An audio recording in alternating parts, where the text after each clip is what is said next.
Hello everyone, and welcome to Vance Tried It. Today I'm going to be trying something recommended to me by my son-in-law, Zach. And he wanted me to try to make some homemade potato chips. Now, I love potato chips. It's pretty much always been my favorite snack.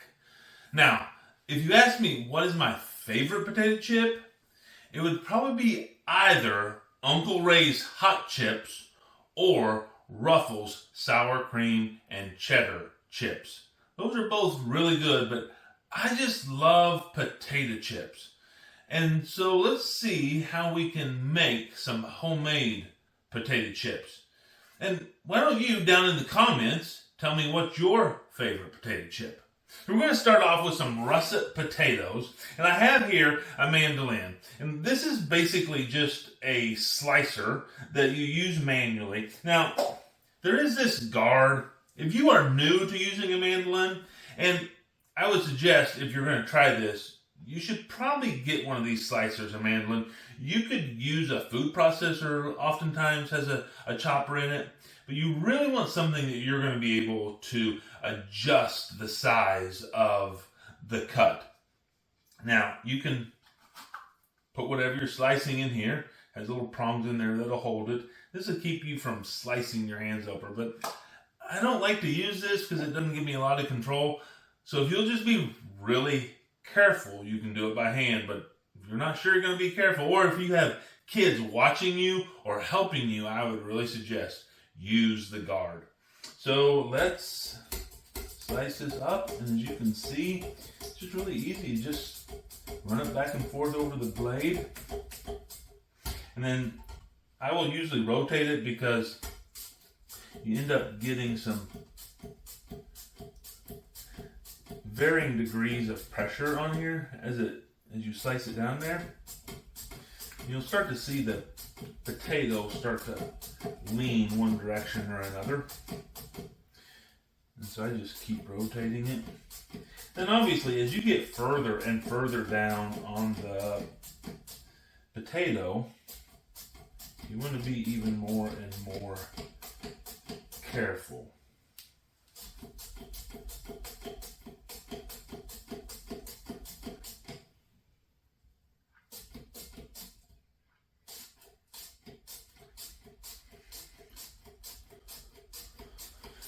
You can typically pick one of these up fairly cheaply. I think this one was $20 or $30 off of Amazon. And it has several settings. It actually lets you make French fries on it. You can make waffle cut on it.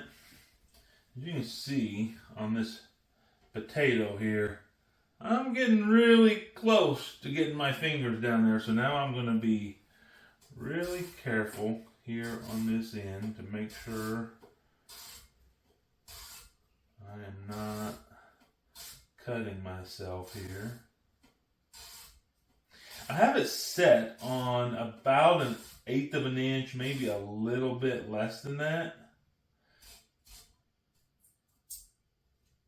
And that is as far as I can get on this potato. You can see I got it pretty much all the way down there before I was out. Let me just show you how thin I'm slicing this. I don't know if you can see how thin that is, but I can almost see through the potato. So you want these pretty thin. I don't know how well this would work if you're trying to do this by hand. So really, pick yourself up a mandolin if you want to try something like this. It's really useful for a lot of things. Like I said, you can cut French fries with it. You can do waffle fries. If you're wanting to chop up some carrots, a lot of things you can use this for. So I'm going to go ahead and slice the rest of these potatoes, and then we'll get back to you when they're all sliced up. Okay, so I have all the potatoes sliced up, all nice and thin. I put them in this bowl here. And what I'm going to do is I'm going to cover them with enough water to just barely get them all covered.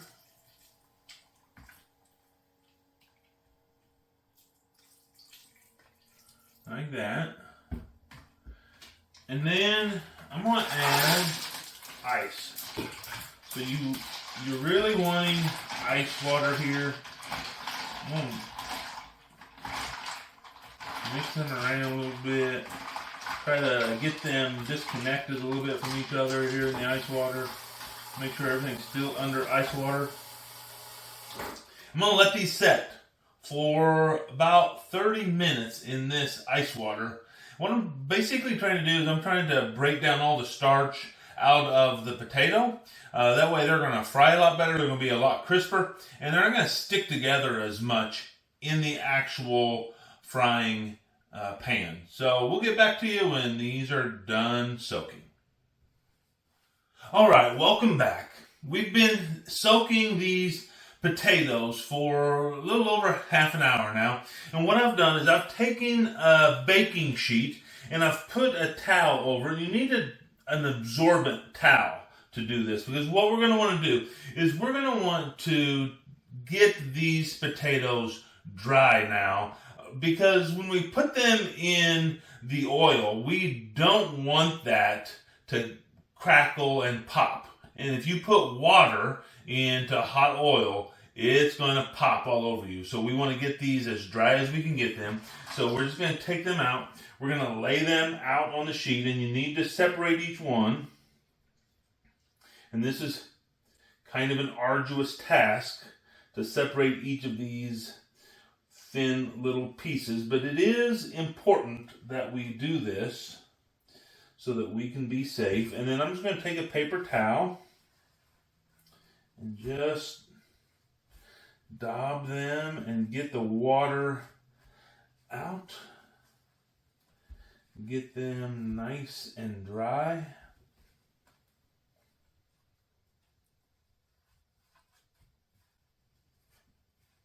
Just like that.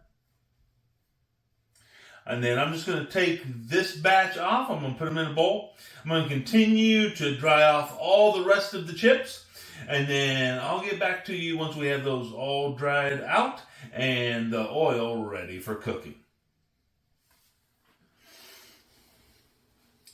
Okay, so we have all of the potatoes nice and dry. And you can see how when I lift these up, they just kind of fall apart in here. I mean, I can almost shuffle these like cards. And that's really what you want. That means the starch has been removed mostly from this. It's really going to make it nice and crisp. It's also going to make sure that we don't get a lot of splatter when we put these in the grease. And so that's what I'm using. Actually, I'm using lard. And the reason for that is because I've been starting to see a lot of research that really suggests that seed oil is just not good for our bodies. And so I'm using lard, which is basically rendered pork fat. You could also use tallow, which is rendered beef fat or lamb fat. Or you could use a seed oil of your choice. That's up to you. And certainly, this is not a health food channel, but when I can make a healthier selection on the foods I like to eat, I try to do that. So that's why I'm using lard today. And I've heated the oil up to 360 degrees.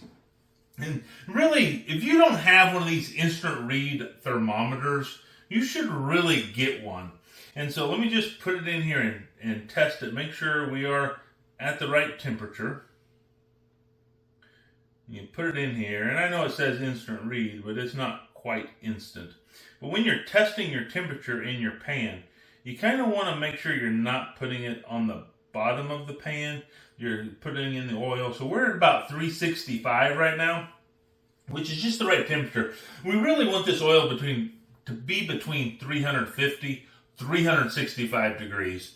And at the outset, we really want it on the higher end of that, because when we start to put food into a fryer, then the fryer temperature drops, because obviously the food is not as hot as the fat that we're cooking it in. And so we're going to go ahead and start putting it in here. And I don't want to put it in here in such a way that we are kind of, like I said, shuffling it, separating it out. We don't want to overload it in here. We just kind of want to put it in here Just keep it stirred around. We do want to keep them from joining together as we cook them. We just I like to use a slotted spoon for stuff like this, and we just kind of move it around. We're just looking for them to get a nice golden brown color. Of course, you can cook them to whatever consistency you like. If you like your potato chips curled, you can curl them right here in the frying pan. Just find one and kind of give it a little twist over and turn it over onto itself. And hold it there for a second. That'll give you a little bit more of a texture to the chip. And they are cooking up really nicely in here. And also because it's really almost impossible to get a pan like this exactly even all the way around as far as temperature. If you're keeping it stirred and you're moving them around, circulating them, then you're going to ensure that you don't have one spot where you have your chips that are overcooked and another spot where they're undercooked. So you should get a consistent cook on all of your chips.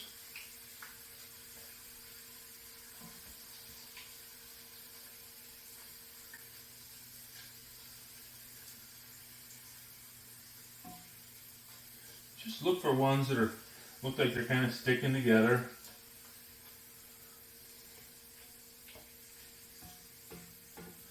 And when it looks like you have one or two that are pretty much browned all the way around, just grab them with your spoon. Put them onto a pan that has a paper towel on it. You can see the pan with the paper towel on it. Make sure you spread them out there on there a little bit. You kind of want them not touching each other as you do this.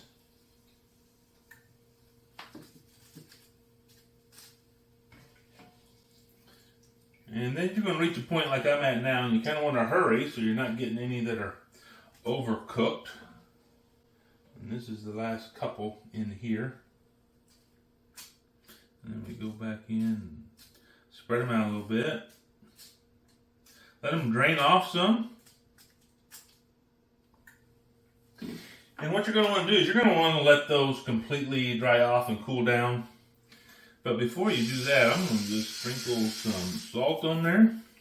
Because you need a little bit of salt on your chips. And let's just see if any of them are cool enough to taste yet. They should cool off pretty quick.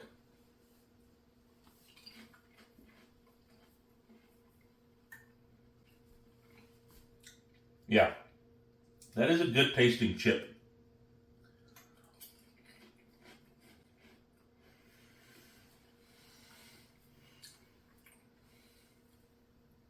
I mean, it has this nice fresh flavor. They're certainly crisp. And if you put the salt on there or whatever seasoning you want to use, you can put on there. If you have some other seasoning you really like, you can put some ranch seasoning on there, some barbecue seasoning, whatever seasoning you like, you can put on there. If you put it on there when it's still hot and there's still a little bit of oil on the chip, it will help that seasoning or that salt adhere to the chip a little bit better. So these are really good. What I'm going to do is I'm going to let them cool off completely, and I'm going to bag them up. And I can keep them for snacks for a long time. And it'll take a while to cook all these up because there's a lot of chips here. And so, really, here's my recommendation. I tried it, and you should too.